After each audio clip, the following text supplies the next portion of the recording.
बिस्मिल्लाहिर्रहमानिर्रहीम। अस्सलाम वालेकुम प्यारे दोस्तों। जैसी गरीबी अल्लाह के प्यारे नबी हजरत मोहम्मद सल्लल्लाहु ताला अलैहि वसल्लम के घर आई, वैसी गरीबी दुनिया में किसी के घर नहीं आई। आप सल्लल्लाहु अलैहि वसल्लम के घर में दो महीनों तक चूल्हा नहीं जलता था, फिर भी आपने कभी कोई गिला शिकवा नहीं किया। प्यारे दोस्तों, आज के इस वीडियो में हम आपको अल्लाह के नबी सल्लल्लाहु ताला अलैहि वसल्लम के घर की गरीबी का और आपके सब्र का एक ऐसा वाक़या बताएंगे जिसको सुनकर यकीनन आपकी आंखों में भी आंसू आ जाएंगे और आपका ईमान ताज़ा हो जाएगा।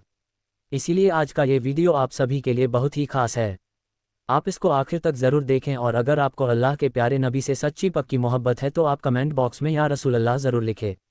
प्यारे दोस्तों, एक मर्तबा रात के वक्त में अल्लाह के प्यारे नबी हजरत मोहम्मद सल्लल्लाहु ताला अलैहि वसल्लम सो रहे थे। आपको नींद नहीं आ रही थी, इसीलिए आप कभी इस करवट पर सो रहे थे तो कभी उस करवट पर, यानी कि आप बेचैनी की हालत में करवट बदल रहे थे। फिर आप अपनी चारपाई के किनारे पर आ गए और अपने पेट मुबारक को कसकर दबाया और फिर सोने की कोशिश करने लगे। ये देखकर आपकी बीवी हजरत आयशा रदियल्लाहु ताला अन्हा उठकर बैठ गई और पूछने लगी, या रसूलल्लाह सल्लल्लाहु ताला अलैहि वसल्लम, आपको क्या हुआ है? तो ये सुनकर अल्लाह के प्यारे नबी हजरत मोहम्मद सल्लल्लाहु ताला अलैहि वसल्लम उठकर बैठ गए और कहने लगे, आयशा, भूख बहुत लगी है, इसीलिए भूख की तड़प को दबाने की कोशिश कर रहा हूँ। ये सुनकर हजरत आयशा रोने लगी और कहने लगी, या रसूलल्लाह, फिर आप अल्लाह से रोटी मांगते क्यों नहीं हो? इस पर अल्लाह के नबी सल्लल्लाहु ताला अलैहि वसल्लम ने फरमाया, आयशा, नहीं मांगूंगा, इसी भूख की हालत में अल्लाह से मुलाकात करूंगा। प्यारे दोस्तों, हजरत आयशा और अल्लाह ताला अन्हा फरमाती है कि दो महीनों का वक्त गुजर जाता था, हमारे घर में चूल्हा नहीं जलता था और फांकों पर फाके होते रहते थे। इसी तरह से एक मर्तबा अल्लाह के प्यारे नबी हजरत मोहम्मद सल्लल्लाहु ताला अलैहि वसल्लम मस्जिद नबवी में तशरीफ़ फरमा थे। इतने में आपके पास में एक सहाबी आए, आकर अपने पेट से कपड़ा हटाया और कहने लगे, या रसूलल्लाह सल्लल्लाहु अलैहि वसल्लम, 2 दिनों का भूखा हूँ, देखो मैंने पेट पर पत्थर बांधा हुआ है। प्यारे दोस्तों, जिनके लिए अल्लाह ने ये सारी कायनात बनाई, जिनको अल्लाह ने अपना हबीब कहा, जिनके चेहरे की कस्में उठाई, जिनके मुंह से निकले हुए बोल की कस्में उठाई, इतनी बड़ी हस्ती, लेकिन उस सहाबी की यह बात सुनकर आपने फरमाया, ऐसे सहाबी ज़रा इधर आओ। फिर आपने अपने पेट से कपड़ा हटाया और कहने लगे कि देखो, तो सहाबी ने देखा कि आपके पेट पर 2 पत्थर बंधे हुए हैं। ये देखकर वह सहाबी अपनी भूख भूल गए और आंखों में आंसू लिए वापस चले गए। दोस्तों, इतनी बड़ी रिसालत, इतनी बड़ी नबूवत, मगर अपनी उम्मत के गरीब लोगों को तसल्ली देने के लिए, अपनी उम्मत के मालदार लोगों को सबक देने के लिए कि अल्लाह इजाज़त दे तो कभी भी अपनी हैसियत को न भूलो, और अगर अल्लाह न दे तो अपने प्यारे नबी की कुर्बानियों को न भूलो। अल्लाह के नबी ने तो ऐसा इसीलिए किया। अगर आप चाहते तो अल्लाह ताला आपको सोने चांदी के पहाड़ अता कर देता, मगर आपने उन चीज़ों की ख्वाहिश नहीं की। एक मर्तबा अल्लाह के प्यारे नबी हजरत मोहम्मद सल्लल्लाहु ताला अलैहि वसल्लम एक बाग में तशरीफ़ ले गए। हजरत अब्दुल्ला इब्ने उमर भी आपके साथ में थे। सुबह का वक्त था, आपने देखा कि बाग में खजूर गिरी पड़ी है। ये देखकर आप सल्लल्लाहु ताला अलैहि वसल्लम ने वह खजूर उठाई, उनको साफ़ किया और फिर खाने लगे। फिर आप अब्दुल्ला से कहने लगे, आए अब्दुल्ला, तुम क्यों नहीं खाते हो? तो इस पर वह कहने लगे, या रसूलल्लाह सल्लल्लाहु अलैहि वसल्लम, मुझे भूख नहीं है। इस पर आपने फरमाया, अब्दुल्ला, मुझे तो 4 दिनों की भूख है, आज चौथा दिन है, रोटी का एक ज़र्रा भी पेट में नहीं गया है। ये सुनकर हजरत अब्दुल्ला की आंखों में आंसू आ गए और वह रोने लगे।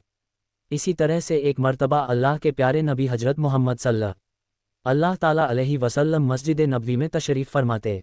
इतने में हजरत काब आपके पास आए और आपको देखकर कहने लगे, या रसूलल्लाह, आज आपका चांद जैसा चमकने वाला चेहरा मुरझाया हुआ क्यों नजर आ रहा है? ये सुनकर आप सल्लल्लाहु अलैहि वसल्लम ने अपने पेट से कपड़ा हटाया तो उन्होंने देखा कि आपके पेट पर पत्थर बंधा हुआ है। फिर आप सल्लल्लाहु ताला अलैहि वसल्लम ने फरमाया, काब, आज 3 दिन गुजर चुके हैं, पेट में एक रोटी का टुकड़ा भी दाखिल नहीं हुआ है। ये सुनकर हजरत काब की आंखों में आंसू आ गए। दोस्तों, ये सिर्फ आप ही की बात नहीं है, बल्कि आपके पूरे घर का यह आलम है। एक मर्तबा अल्लाह के नबी हजरत मोहम्मद सल्लल्लाहु ताला अलैहि वसल्लम अपनी प्यारी बेटी हजरत फ़ातिमा से मिलने उनके घर गए। आपके साथ में हजरत इमरान भी है। आपने बेटी के दरवाजे पर दस्तक दी और फरमाया, बेटी, क्या हम अंदर आ सकते हैं? ये सुनकर हजरत फ़ातिमा ने कहा, अब्बाजान, मेरे घर में इतनी चादर नहीं है कि मैं अपने पूरे जिस्म को एक साथ ढक सकूं। पर्दा करने के लिए मेरे पास चादर नहीं है। ये सुनकर अल्लाह के प्यारे नबी हजरत मोहम्मद सल्लल्लाहु ताला अलैहि वसल्लम ने अपनी चादर उतारी और घर के अंदर फेंक दी। फिर फरमाया, बेटी फ़ातिमा, ये चादर ले लो और इससे पर्दा कर लो। उसके बाद हजरत फ़ातिमा ने उस चादर से पर्दा किया और अपने घर का दरवाज़ा खोल दिया। उसके बाद अल्लाह के नबी सल्लल्लाहु अलैहि वसल्लम घर के अंदर तशरीफ़ ले गए और बेटी से पूछा, बेटी फ़ातिमा, मैंने सुना था कि तुम बीमार हो गई हो, इसीलिए मैं तुम्हारा हाल पूछने आया हूँ। बाप को देखकर हजरत फातिमा की आंखों में आंसू आ गए और कहने लगी, या रसूल अल्लाह सल्लल्लाहु अलैहि वसल्लम, मैं बीमार भी हूँ और भूख की वजह से यह हाल भी है। दोस्तों, बड़ी बड़ी मुसीबतों से लड़ जाने वाले अल्लाह के प्यारे नबी हजरत मोहम्मद मुस्तफ़ा सल्लल्लाहु ताला अलैहि वसल्लम को आज अपनी बेटी फातिमा के आंसुओं ने भी रुला दिया और हिला भी दिया। आप भी रो पड़े और फिर कहने लगे, मेरी बेटी गम ना कर, आज तीसरा दिन है, तेरे बाबा ने भी रोटी का एक लुकमान भी नहीं खाया है मेरी बेटी। मैं भी सब्र करता हूँ और तुम भी सब्र करो। बेटी फातिमा, मेरे रब ने मुझको कहा था मेरे हबीब, अगर आप चाहो तो सोने का पहाड़ बना दूँ जो 10 मील लंबा और 10 मील चौड़ा है, यानी कि बहुत बड़ा होगा। अगर आप कहे तो आपकी खिदमत में पेश कर दूँ। लेकिन ये सुनकर मैंने कहा, नहीं या अल्लाह, मुझे सोने का पहाड़ नहीं चाहिए। मैं एक दिन भूखा रहूँगा और एक दिन खाना खाऊंगा। फिर आप सल्लल्लाहु ताला अलैहि वसल्लम ने फरमाया, बेटी फातिमा, क्या तुझे यह इज्जत काफ़ी नहीं है कि अल्लाह ने तुझे जन्नत की औरतों का सरदार बना दिया है।